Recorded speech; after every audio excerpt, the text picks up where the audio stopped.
Today it's time for the finals of, oh my god, the Archon tournament. This kind of reminded me, the probe split right there at the very start of the AI games that I've casted recently. I think all of the pro players here playing Protoss have decided that they were all going to split a couple of probes each. Right from the get-go, that was pretty wild. So, it's time for a best of 5 series of high-level StarCraft 2, where in game number 1 we find ourselves on the map Gresven. And spawning right here in the top left-hand corner, we have our Protoss players who go by the name of MaxPax, Trigger, Skillous, and Goblin. And the opponents in the opposite corner, playing here with the blue Terran SCVs, we have HeroMarine, Creed, Cuku, Iba, and BattleB. I've got a feeling that when it comes to Protoss versus Terran, it really isn't gonna get much higher level than these 9 players facing off against each other. That is honestly ridiculous. I really don't think it's gonna get much better when it comes to high-level StarCraft 2 and watching a bunch of pro gamers face off in Archon mode. So, real quick reminder in case you don't realize what Archon mode is. I mean, I casted a series of this a couple of days ago, and I know that every single one of you watches every single one of my videos. But just on the off chance that maybe the algorithm or something, you know, didn't recommend it, or maybe you just had a busy day and you didn't get to that video yet, right? Sorry, I don't mean to guilt trip you.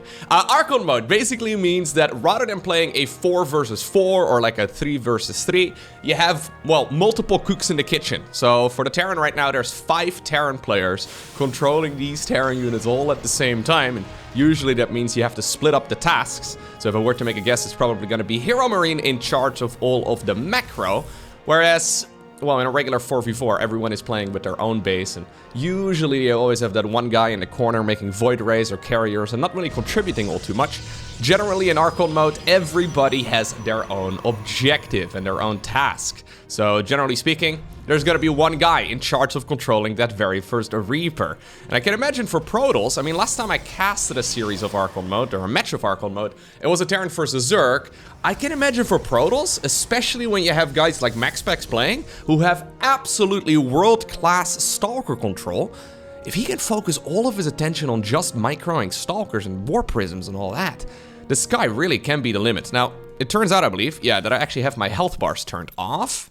Luckily, I'm a professional, so I can do this while I'm casting a game. There you go, nobody noticed that. This way we can actually see the progress bars and the damage bars and all that on, or I guess the health bars on any of these people and any of these units. So, the damage bars on any of the people, that would be impressive. Nice commentary, Lowko, a real professional indeed. Now, by the way, you can see that a unit is selected by the little dotted circle underneath any of these units. Lovely grenade. That's the kind of stuff that you can time really well when you're super focused on your Reaper, but generally it's not something you will attempt in a regular game of StarCraft because it's just a little bit too difficult, right? So I have no idea how these guys have decided to split up any of the objectives or any of the tasks, but I can imagine that this is going to be some proper high-level StarCraft 2. You can do little things like microing your mules. So mules oftentimes die while they are returning from the mineral field to the command center, and those minerals disappear. Generally speaking, you can micro that, right? You can pull the mule away before it would ever harvest the resources, because those resources cannot be re-harvested later on. It's only a small difference, and in 99% of the games, it does not matter, but it's technically better, right? It's technically better to, well, save yourself those minerals and micro that mule away from the mineral line. So already, right from the start, even though we're only a couple of minutes into this, we see a little bit of variety as far as that goes. I guess we're going to be going, I like this actually. Yeah, a medevac drop makes a whole lot of sense with cyclones in it, because again, those are units where you can get an incredible amount of value, assuming you micro everything really, really well. Phoenix start here as well for our Protosses. I quite like that. Phoenix is in general a unit that just rewards active play, although obviously you do really have to be in sync as well, right? If Terran, for example, decides to go for a timing attack, yeah, the Phoenixes are amazing in theory, but, you know, if you are not synergizing with the rest of your allies, and you engage with the Phoenixes first, and then the rest of the army collapses on top of it, and then, you know, the liftoffs already start wearing down again, because it's only available for a few seconds. I mean, it can get very chaotic very fast, and that's usually where Archon mode gets very tricky, I've found. Communication. Yeah. You have to have one guy in charge, but since basically everybody in StarCraft 2, now this is massive. Ooh, lovely work right here. Getting that Cyclone to low hit points is really, really good. Oh, cancels it as well. Not bad. Anyways, basically everybody is a solo player in StarCraft 2, right? So, yeah. You need to have one guy in charge and you need to trust his judgment. But oftentimes I found that after a couple of minutes of gameplay, the plans go out of the window pretty fast. Now, here we go. This is a very scary set of units here for Terran. We do have the 2 Reapers inside of the main base too, just to create a little bit of chaos. But I think I'm going to keep my camera over here. There's a pylon over here that is powering that robo facility, but there's already a backup pylon, so I don't think this is really going to do too much. Nice little bit of micro as well on that shield battery, manually retargeting it right there to that pylon. Alright, nice little bit defensive marker right there, very helpful, thank you very much. In the meantime though, the Phoenixes are going to town on the other side of the map. Looks like they've used up all of their energy. Let's just hope the rest of these Protoss players do not assume that the Phoenixes still have a little bit of energy remaining, because that could backfire. They are picking up some very valuable units, though. That's another one of the Cyclones down the drain. And with the Immortals now out, I mean, I feel like this will be held here eventually. A lovely little bit of micro, though, from both players. Apparently both sides, I guess. Every single probe here even gets saved. A Colossus is coming up, and I think that will be the ultimate counter to whatever this Terran push is gonna have left at that point. The Colossus is gonna be amazing. Technically speaking, of course, the Cyclones can't kill it, but the Marines and whatnot are gonna have to run for their lives, and I think it's right here for the Terrans to start returning back home. Third command center, done at this point. It's growing a little orbital command hat. In the meantime, Phoenix here. Okay, working on the medevac. I mean, the medevac there was providing the vision, though, that ultimately allowed that Cyclone there to get the kill on the Phoenix. Oh, nice little bit of warping in as well. Looks like the Reaper finally got a kill. I'm excited for a little bit of Blink Stalker control. I mean, this is gonna be a best of 5. So I can imagine we're gonna see a variety of openers as well. Are we really gonna get aggressive here? I guess? These units are so low in hit points, though. Like, in a regular game, you would not be pushing right now. Especially when there's siege tanks out and stuff, it's just a little too dangerous. You don't have Colossi with range yet either, so there is a Colossus out, but without the ranged upgrade, yeah, these units, I mean, they can still be microed, of course, but they aren't nearly as lethal when they have to step into the siege tank range like that. Okay. This is a proper high-level game, though. Ay. What has even been killed so far? Yeah, really good here. Oh, my lord. I only just now realized that only 2 Phoenixes have gone down. This was the very first Stalker that just fell. That micro there from the Protosses was so ridiculously good that they only lost a single probe with that engagement at home. That's actually insane. That I could have sworn I saw a couple of Protoss units go down there. Well, here we go. Apparently the Phoenixes once again had enough energy to try and lift up those siege tanks. This time around, though, quite a few Protoss units are gonna find their grave, but the heavy hitters are still around. The siege tanks just keep on getting removed out of the equation, but nice bit of target firing right there with all of those Terran units. Yeah, the Colossi are gonna end up falling as well, I think. They should both go down. Maybe not. Nice force field. There's no way. Oh, maybe? Nah, no, it's not gonna happen. There's interactions going on here that we ordinarily never see in a game of StarCraft. So sick. In the meantime, I think that was a Hellion or 2.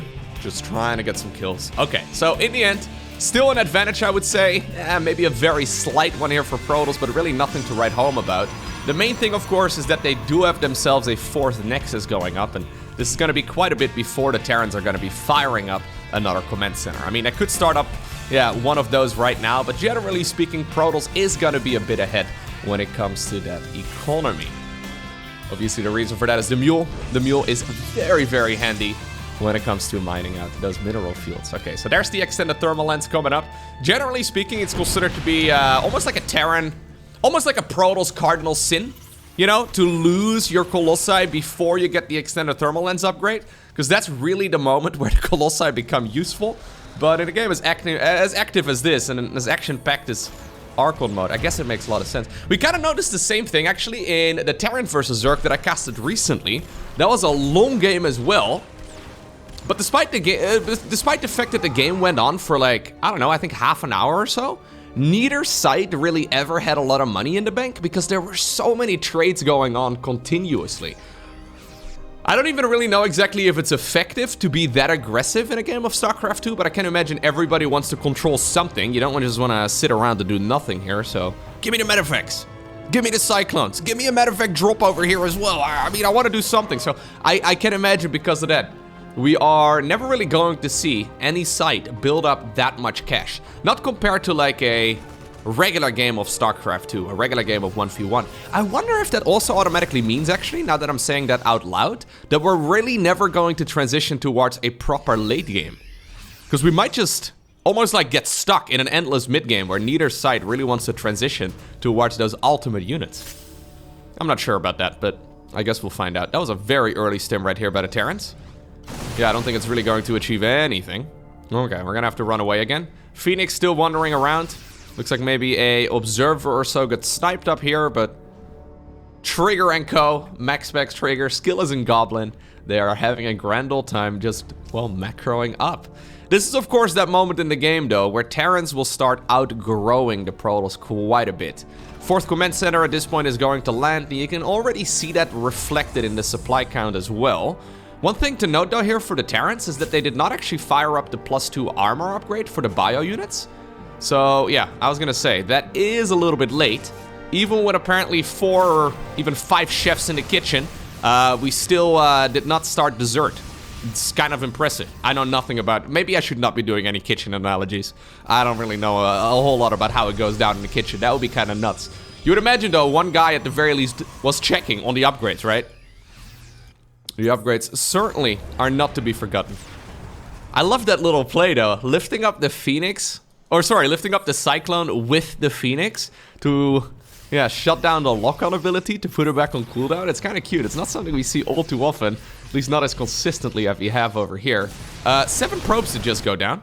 Okay, we have a little bit of a medevac drop apparently happening up here. Not the end of the world, though.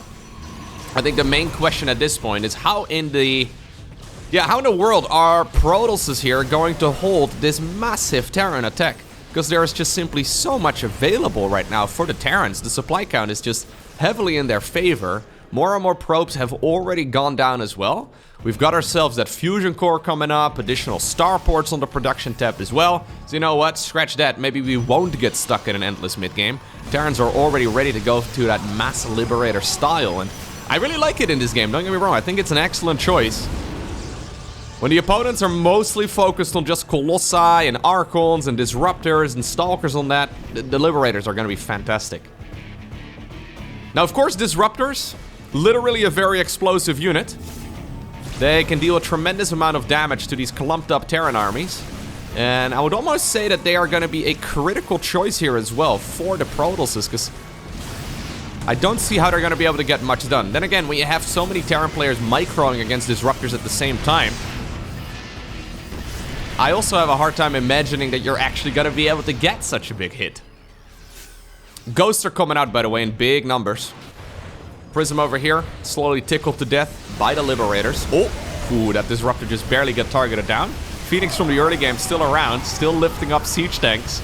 Lovely stuff. There's a little bit of a medevac drop over here as well. Target firing down that Colossus. That's another Colossus going down. There's a lot of Protoss army available right now, but I think, despite the significant supply differences, Protoss just managed to hold. We have a bit of a drop in the main base again as well. Medevac getting some more kills in, of course, with its very precious Widowmine cargo. But in the end, Protoss is actually stable here. They don't really have an answer yet, though, for the next step in this Terran plan. Yeah, Advanced Ballistics is gonna finish up the research here in just a moment, and that's gonna give the Terrans a lot of additional firepower with those Liberators. At this point in the game, there is no answer to Liberator play whatsoever, other than, I guess, just getting your Stalkers and your Archons underneath. Very difficult to pull off, but certainly something that can happen. Additional Phoenixes, I guess, can be helpful. Now, that's a cute little play, by the way. He just shot at his own Stalker with the Colossus for the splash damage of that Colossus to kill the Widowmine. I'm actually so impressed that the Protoss has managed to defend that without even their entire army present in that little, what do you call it, like choke point. I guess this choke point here on the map does make it very difficult to get much done. So 33 probes have gone down, but there's still 177 supply here in total with about, well, 100 army supply. Oh, Terran's thinking about collapsing on top of this, but that's not going to happen. Lovely EMPs here, softening up those Archons in particular. Liberators now shutting down a lot of production, but I think reinforcing Stalkers are going to be able to make quite a bit of value there. So they should be able to shut most of this down once they get back into action. Apparently a few Medevacts. The Medevacts here get loaded up as well. They're going to try and see if they can potentially go for some drop play on the other side. That Phoenix helping out. 12 additional probes have gone down though. But still, the Protoss have been looking for almost like a death bolt type of army, and they got there eventually. The problem is that this is a walking death ball, right? If it was a flying death ball, I would like it quite a bit better. So still not a comfortable situation right here for Protoss, but so much better than I anticipated. I'm actually impressed with how good these guys are doing overall. Like, all 9 players in this game are actually communicating effectively. At least that's what it seems like. There's a chance, of course, that they're shouting at each other as these games were being played, but at least from the outside looking in, it all looks very stable. Dark Templar with Shadow Stride are now also out, by the way. Not to be underestimated. We have a Prism in the top right-hand corner. It's been difficult to get much done with the Prisms, but, I mean, we do see more and more SCVs going down. Yeah, I think that's the Dark Templar also helping out. Looks like there may have been actually a Purification Nova that just connected over there, too. Oh my god, is Protoss actually getting back into this game? The Liberator count is growing, though. Yeah, we're gonna go up to 8 Liberators here. I mean, I think we already were there previously, but they must have lost a bunch of them. It's just so hard to effectively engage into any of these Terran bases when the Liberation Zones are set up, so 5 more Liberators is gonna be really neat. Terrans apparently have decided to go for a full-on counterattack. There's a group of Dark Templar over here ready to blink in, but they also know that there's likely going to be a ton of scans available, so it's going to be difficult to make that decision.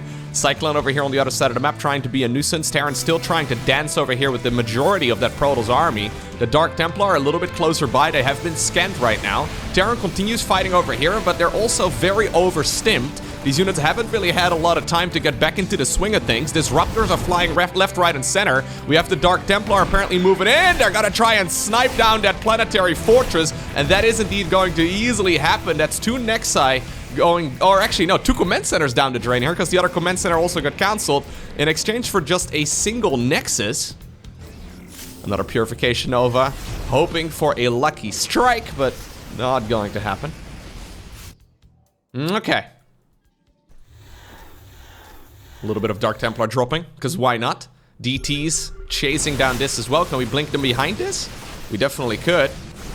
In the meantime, though, this drop in the main base is distracting the Protosses, but they're holding on so much better than I thought they would. I'm just a little afraid that ultimately we're gonna just see that massive bulldozer effect from the Terrans, where they march through the center of the map.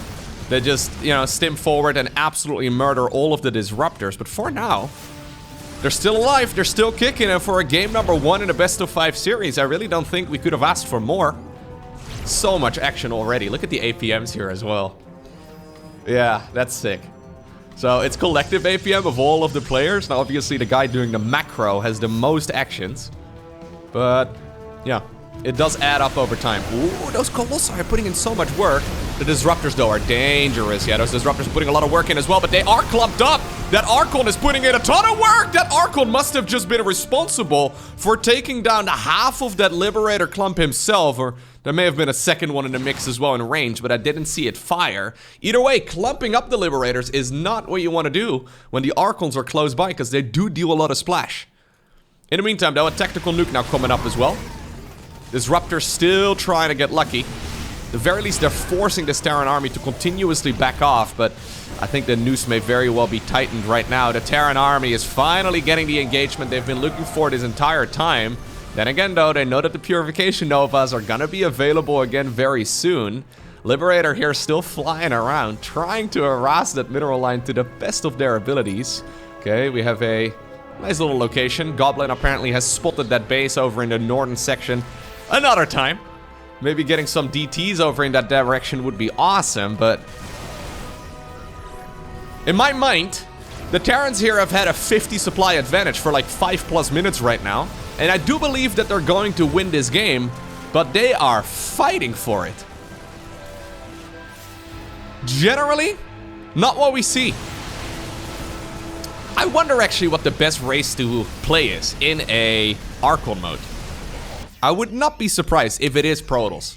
Because the units do definitely... Like, obviously, Zerg and Terran have a lot of units as well that can be microed, but... I feel like there are more, in general, for our Protosses here. I think this should be it. Those Liberators, yeah, there's no counter anymore. GG is cold. And eventually, after a hard-fought game, it's going to be the Terrans who obtain the victory in game number 1. Alrighty, game number 2, we find ourselves on the map Royal Blood. Now, thinking about it a little bit more, I think in general, and I've mentioned this before in the past as well, but I think in general it's much easier to be the aggressor, just period, in a game of StarCraft 2. But especially in Archon mode, when you have to communicate with your allies, I think overall, Zerg is probably the hardest to play in Archon mode, and I wouldn't be surprised if it's the worst overall. I mean, I may be completely wrong, I'm just thinking out.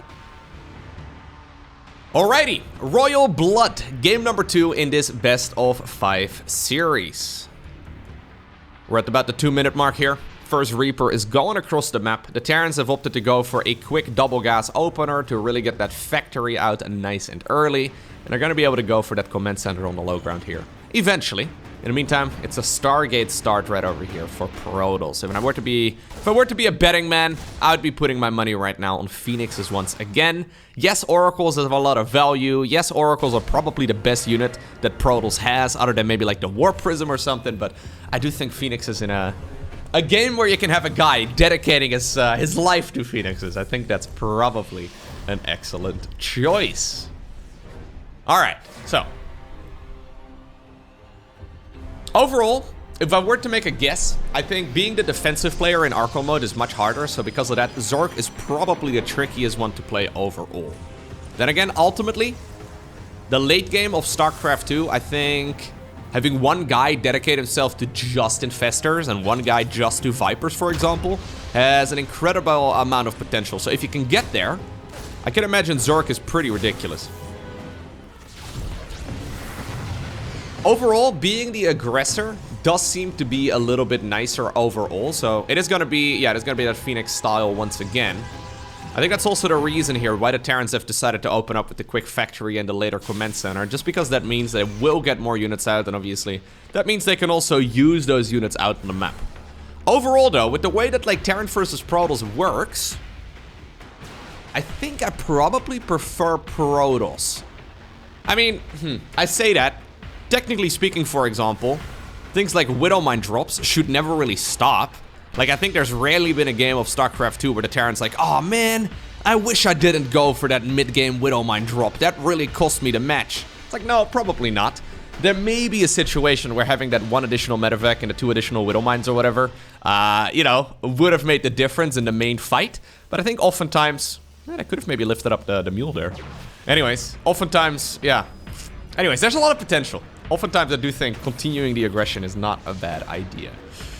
Alright, the Phoenixes are gonna be needed at home, because once more, the Terrans are ready to start piling on the pressure. Now, in game number 1, in this stage of the match, apparently, the Protosses did not lose anything, which still boggles my mind.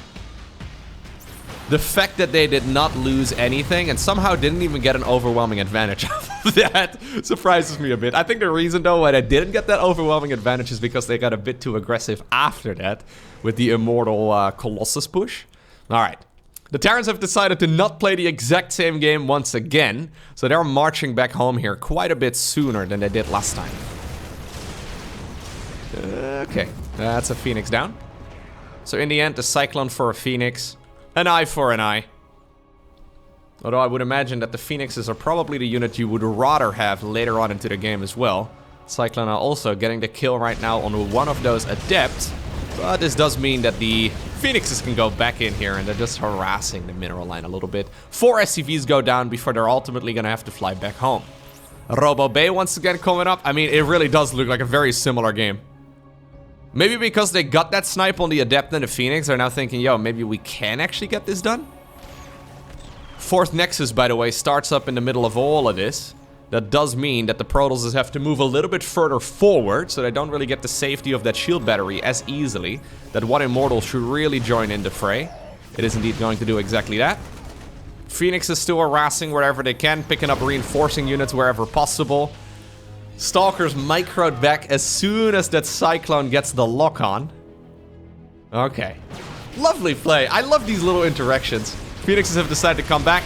They've just shut down all of those Vikings. I think shutting down the Vikings here is really nice because they're one of the threats for the Colossus. Okay. Extended thermal lens. Wait, he started it up, or they started it up. I think they're gonna, yeah, prioritize an additional Colossus here. Although they had a bit of a supply block. I think they should have kept with the RoboBay upgrade there instead. Would have been a little bit better overall, I would say. But anyways, Colossus, okay, is gonna start up. And now eventually also, the thermal lens will be extended. Which, by the way, was my nickname in college. No, sorry. Anyways, RoboBay. RoboBay was... No, inappropriate. Family-friendly show. Destroyed. Absolutely ruined. Alright. The Phoenixes continue harassing over here. They're thinking about maybe allowing those Stalkers to to get some high ground vision, but there's no blink or anything allowed around that available just yet. Twilight Council now on the production tab, but it's gonna be a little bit. So in the previous game, we saw the Terrans overextend in the earlier stages, and I think they have somewhat done that again in this match. And then we saw Protoss basically doing the same thing on the other side. I really hope that we do not see these Protosses overextend this time around. The extended thermal lens does feel a lot quicker, so that does help here quite a bit. Sentry positioning here in such a way that a Guardian Shield would cover most things. I love that. Much quicker 4th Nexus as well here now. The 3 o'clock position. Okay. Yeah, so I think this time around this is almost treated as like a soft contain. They're not really looking here to kill the Terrans or whatever. Yeah, I think it's about time you guys back off. Stimpec is gonna finish up in just a few seconds rather, together with the combat shields upgrade. So yeah, look at how much these upgrades are in sync. Very nice, actually. Extended thermal lens obviously is gonna be really good against those Marines that are just about to get a power spike. But backing up is the right call here for sure, because you can easily get jumped on here as a Protoss player, where you end up losing a lot of those very expensive units. So backing up here, certainly the right call. Okay, so judging off of that previous game, we are in a very similar situation, except Protoss has more stuff. They have more heavy hitters. Because of that, because their previous game was so close, I am favoring the Protoss here quite a bit, despite the fact that Terran now has a 3rd base up. Protoss is already securing the 4th. Yeah, despite the fact that Terrans currently have a supply advantage. Are they already thinking about making another? Oh, we're gonna go for a gold base from the back? Okay.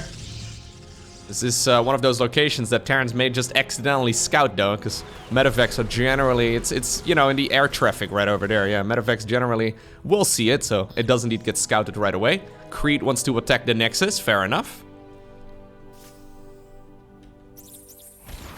Couple of Zealots here get cleaned up for free. That's always good. And it looks like the Nexus indeed did get cancelled. Colossus now tasked with shutting this down. Yeah. That does mean, though, that the Colossus is not going to be part of this main fight that's currently happening on the left side here. Siege tanks trying to get into a cheeky position, and it looks like this is going to be in range of some very important Protoss tech. Yeah. Losing that forge here, the RoboBay, would really suck. Is Protoss in a position where they can actually jump this? I'm not sure. And when I say I'm not sure, I mean no, they cannot. Forge is already gone. RoboBay now also being targeted. Gold base is gonna restart immediately. There's still one Colossus sitting up over here. Phoenixes may very well have to turn around in this direction too, yeah. A couple of the warpins here are actually gonna provide enough of a meat shield, I think. Though the Colossus needs to be very careful. Okay, we're gonna start ferrying the units now as well from this choke point into the natural expansion. But the lasers can be shot very effectively over here. Okay, this base, I mean, it now accidentally gets spotted. It'll probably go down here in just a moment.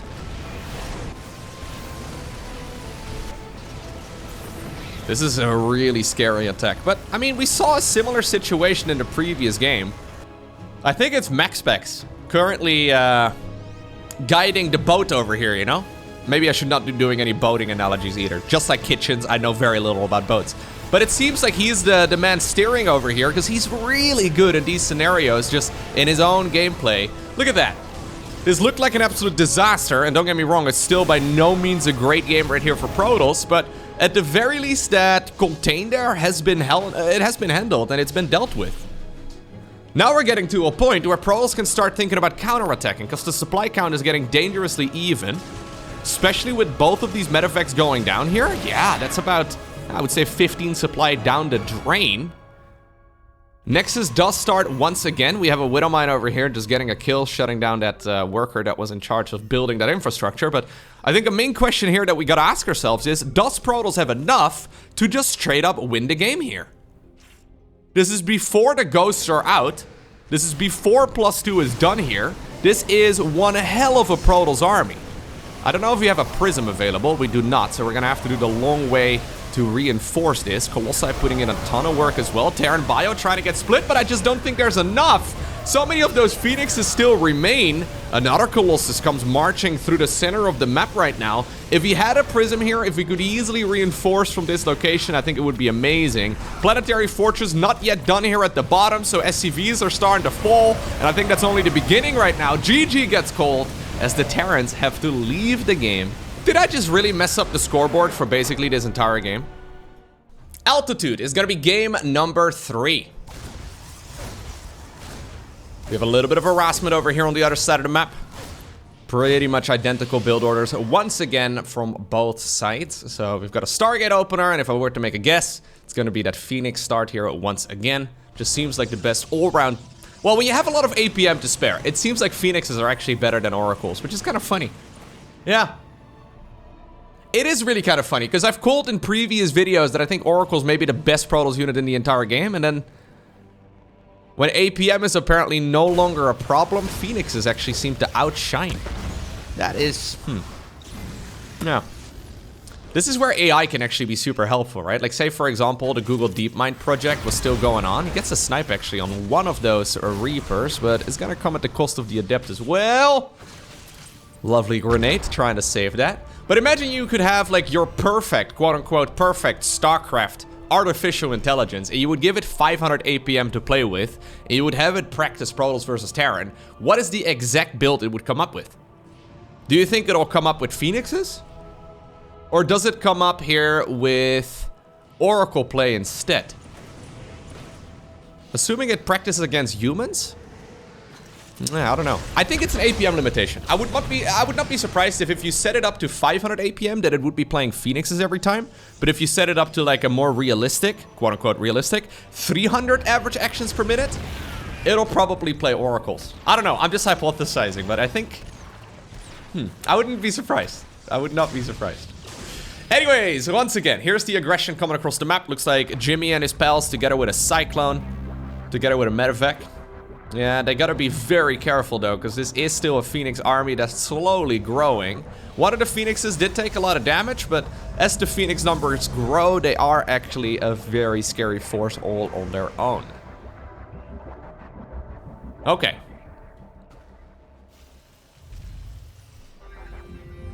Third command center here. Building inside of the main base. So the Terrans are ready to go for some aggression once more, but it's not gonna be super committed, I don't think. Obviously, we do find ourselves on altitude, and altitude in general is just such a difficult map to play on. Not really something that you can easily just rush for a victory on, right? So, no cheeses, by the way. No cheese whatsoever. I wonder if we're gonna see any of that. Probably not. Okay, one Phoenix goes down. Pretty good. Alright. So, the Medevac is ready to start piling on some pressure again as well. This time, there's a lot more units on the other side of the map. But so far, the Terrans really haven't achieved anything in this early game, right? Like, yeah, they didn't take a lot of damage themselves, and yeah, they obviously have a nice third command center here. But they're basically saying that that early game aggression they've been going for in game number 1 and 2 wasn't entirely worth it. And in my mind, that does play into the hands here of Protoss quite nicely. So they've got themselves a third Nexus coming up right now. Extended Thermal Lens is researching as well. They haven't really done any damage on the other side of the map, and obviously their third base is a little bit later than the Terrans, but I don't think this is going to be the end of the world. In game number 1, what clearly went wrong for Protoss was that they ended up losing a lot of their expensive units early on, and that just makes playing that mid game so much harder. I mean, they still did a phenomenal job. In game number 2, that didn't happen. They kept basically all of those heavy hitters alive right from the very start, and it made the game look a whole lot more comfortable. Okay. Of course, the attack timings and the amount of units that will be available right now, though, moving forward, it's going to be very different.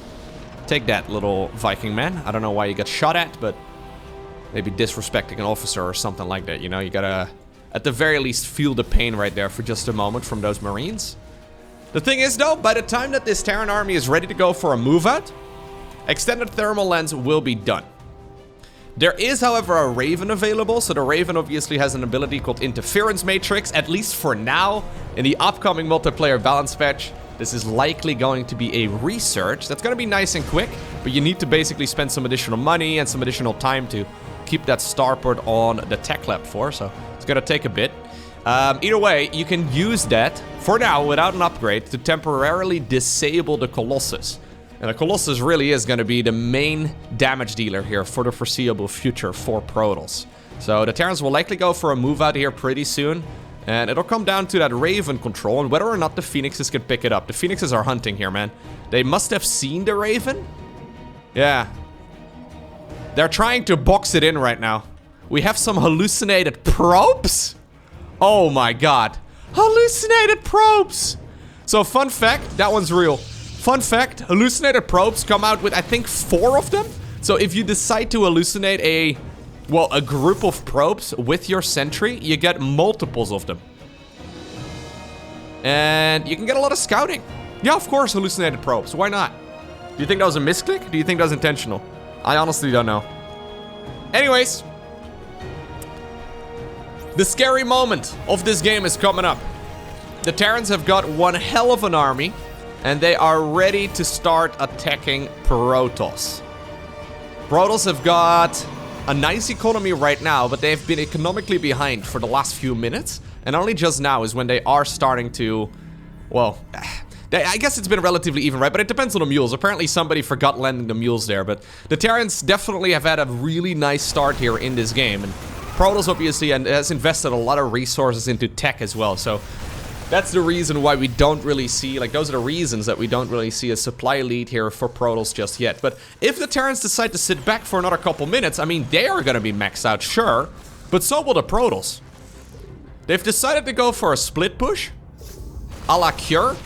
This is what Cure really likes to do. Prism in the meantime, by the way, flying between the trees, maybe ready to go for a little bit of a move out as well on the other side of the map.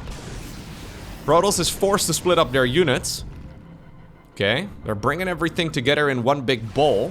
We should have quite a bit more Protoss, by the way. Okay, I was gonna say, there's at least one warp in worth of units sitting over there. Couple of Zealots on the other side of the map being a nuisance. Probe on the other side of the map too has already built a pylon at the bottom of the map. Okay, he's inviting the Protoss player onto, yeah, this area of the map. Okay, Zealot is gonna sacrifice itself, but this is what I was talking about earlier. It is a cute little play. The splash damage there from that Colossus, killing the Widowmine, even when you do not have detection to see that cloaked unit.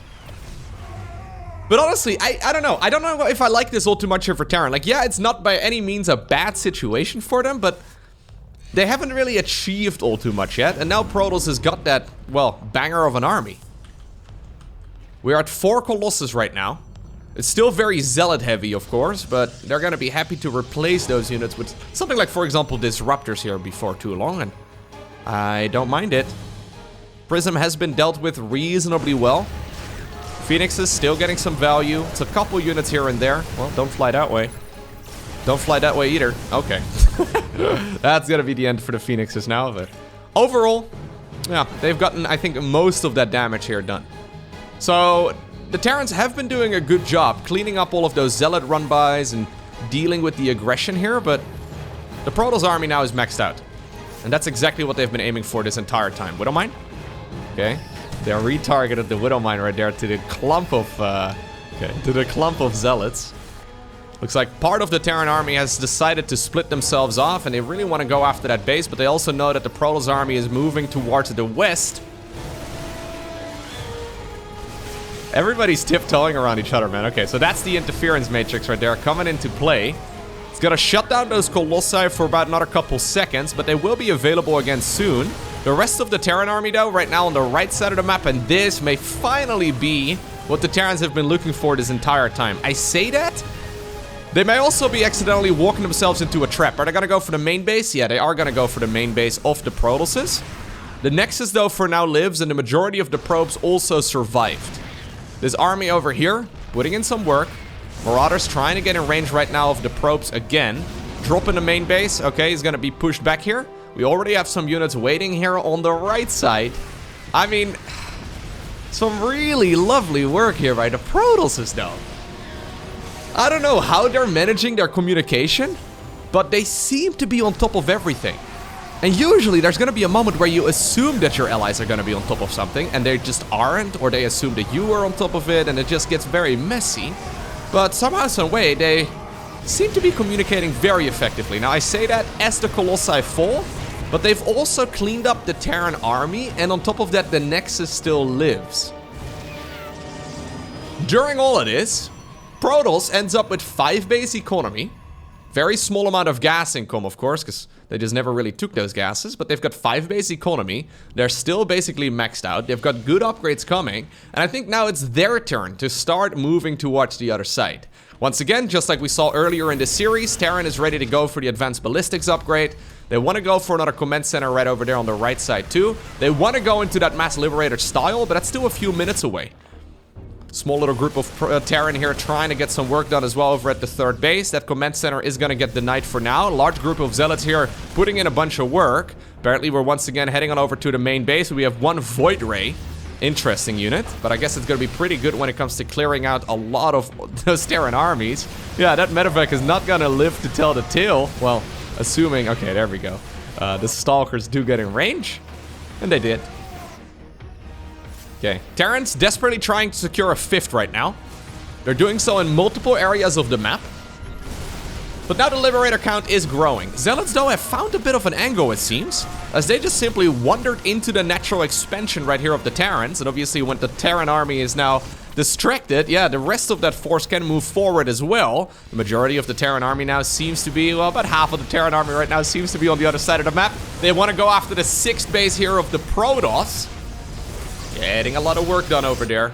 Nexus over here, or I guess command center over on that side never happened. Wonderful force field.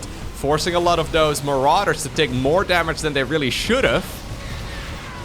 Okay, medevacs are being chased down. Raven also very exposed.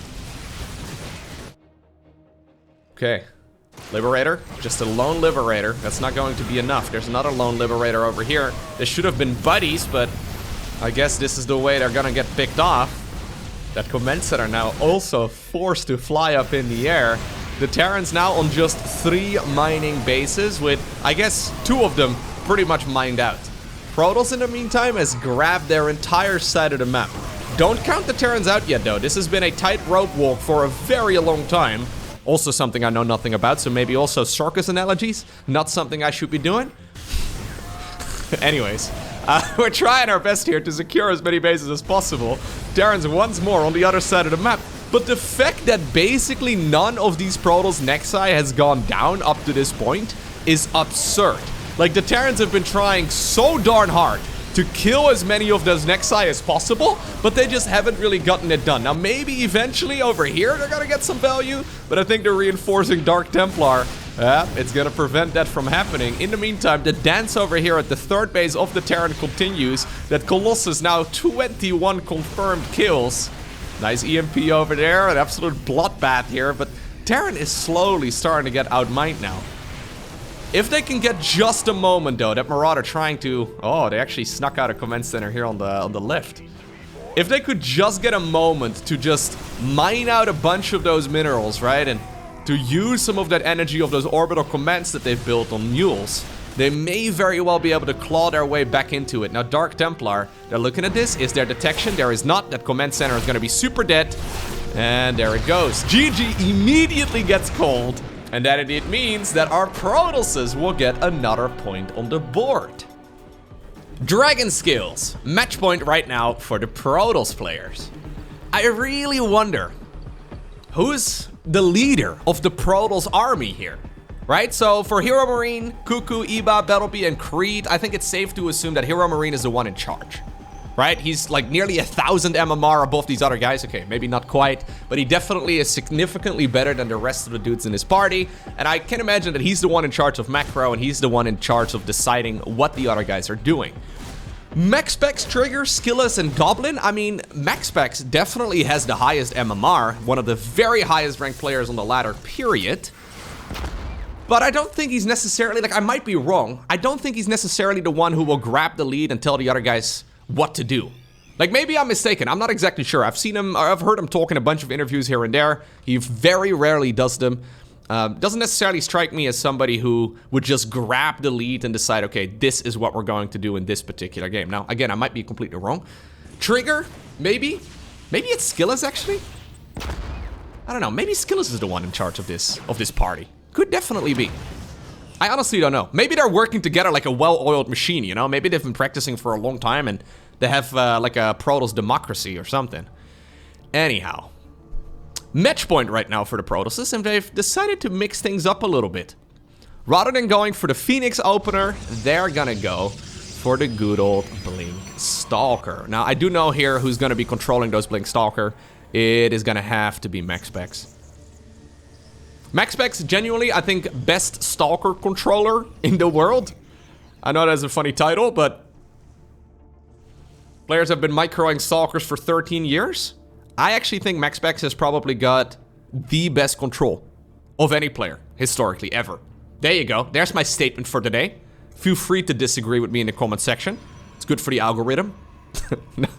No, but I genuinely think the man has got phenomenal micro. It's always difficult to say, right? Like, can you compare MaxPax's micro and decision making to, for example, Parting?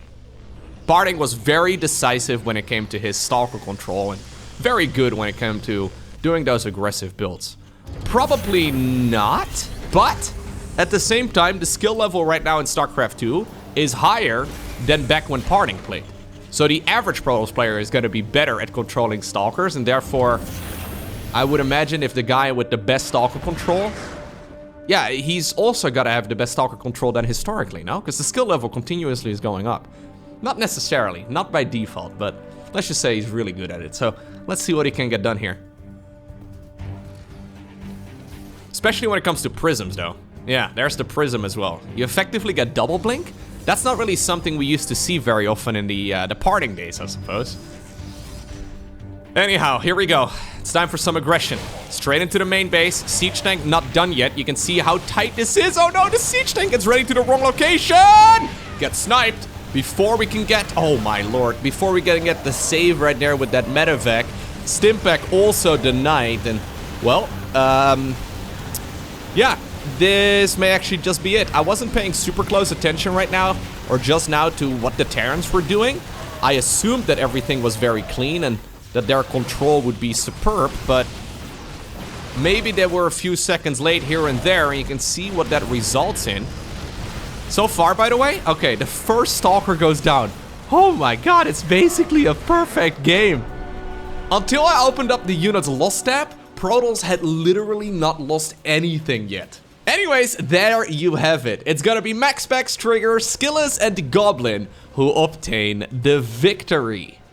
If you enjoy watching my content, make sure to be part of the Discord community as well. There's a lot of like-minded people hanging out over there, a lot of friendly banter going on usually, and it's a very easy way to stay up to date with everything that I do. It's discord.gg/LowkoTV, and of course there's also a link down below in the description of this video. For now though, have a great rest of your day, don't forget to smile, and I'll see you once again tomorrow for another video.